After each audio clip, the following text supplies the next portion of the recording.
আসসালামু আলাইকুম প্রিয় শিক্ষার্থী ভাই বোনেরা, তোমরা যারা ঢাকা ইউনিভার্সিটিতে 2025-26 শিক্ষাবর্ষে ভর্তি হতে ইচ্ছুক, তোমাদের ভর্তি আপডেট আজকের এই ভিডিওতে জানাবো। এবং সবার প্রথমে আমরা দেখে নিব তোমাদের আবেদনের তারিখ কখন থেকে শুরু হবে। আবেদন শুরু হবে 29 অক্টোবর থেকে এবং সেই আবেদনগুলো চলবে 16 নভেম্বর পর্যন্ত।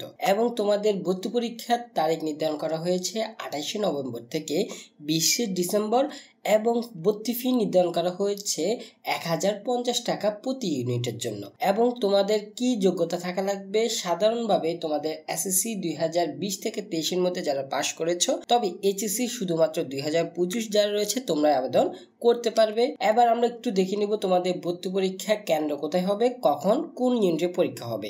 সবার প্রথমে আমরা একটু যদি দেখি, তোমাদের 8টি বিভাগীয় শহরে ভর্তি পরীক্ষাগুলো অনুষ্ঠিত হবে। শুধুমাত্র চারুকলা ইউনিট ঢাকা ইউনিভার্সিটিতেই হবে। তো সবার প্রথমে তোমাদের আইবি ইউনিটের ভর্তি পরীক্ষা দিয়ে 28 নভেম্বর তোমাদের ভর্তি পরীক্ষা শুরু হবে এবং পরবর্তীতে তোমাদের চারুকলা ইউনিটে ভর্তি পরীক্ষা শুরু হবে 29 নভেম্বর। এরপরে তোমাদের ব্যবসা শিক্ষা ইউনিটে ভর্তি পরীক্ষা হবে 6 ডিসেম্বর।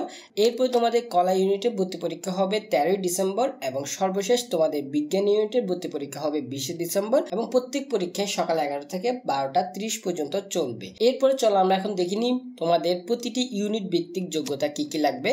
তো তোমরা যারা বিজ্ঞান ইউনিটে ভর্তি হবে, তোমাদের যারা বিজ্ঞান শাখা শিক্ষার্থী রয়েছে, এসএসসি, এইচএসসি অথবা আলিম বা সমমাননা, তোমাদের অবশ্যই চতুর্থ বিষয় সহ তোমাদের টোটাল জিপিএ 8 থাকতে হবে, তাহলে তোমরা আবেদন করতে পারবে। তবে ন্যূনতম আলাদাভাবে তোমাদের 3.5 করে জিপিএ থাকতে হবে। এবং তোমরা যারা অন্য বিভাগের শিক্ষার্থীরা বিজ্ঞান ইউনিটে পরীক্ষা দিবে, তোমাদের মানবিক অথবা বাণিজ্য শাখা শিক্ষার্থী যদি হও, তাহলে তোমাদের ন্যূনতম জিপিএ আলাদাভাবে 3 করে মোট ন্যূনতম 7.5 থাকতে হবে, তাহলে আবেদন করতে পারবে। যেহেতু এখনো চূড়ান্ত ভর্তি সার্কুলার প্রকাশিত হয়নি, তাই যে কোনো তথ্য যে কোনো সময় পরিবর্তিত হতে পারে, তাই অবশ্যই তোমরা সেটি মাথায় রাখবে। এটাকে শিওর ধরা যাবে না।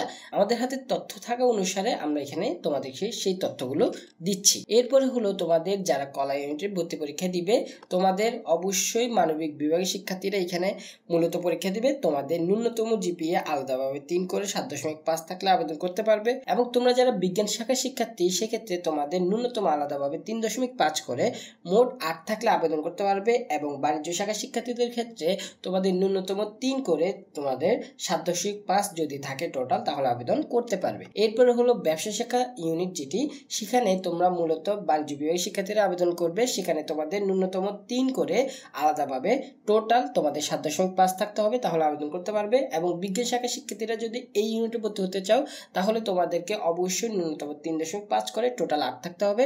মানবিক শাখার শিক্ষার্থীরা ভর্তি হতে চাইলে ন্যূনতম 3 করে টোটাল 7.5 থাকতে হবে, তাহলে তোমরা ভর্তি পরীক্ষায় অংশগ্রহণ করতে পারবে।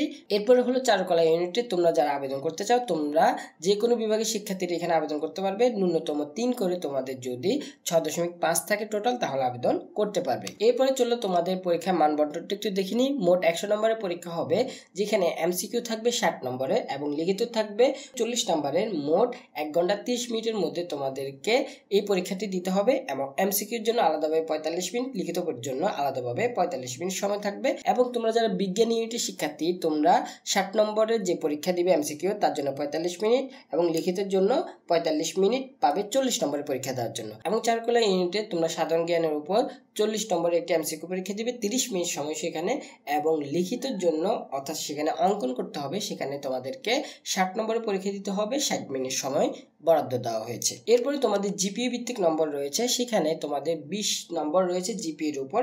এসএসসি, এইচএসসি টোটাল জিপিএ তোমাদের 20 নম্বর নির্ধারণ করা হয়েছে। এছাড়া তোমাদের ইউনিট ভিত্তিক যে মানবন্টন, সেখানকার কোন বিষয় থেকে কত নম্বরের পরীক্ষা হবে, পরবর্তীতে আমরা প্রতিটি ইউনিট নিয়ে যখন আলাদা আলোচনা করব, তখন তোমরা সেখানে জানতে পারবে।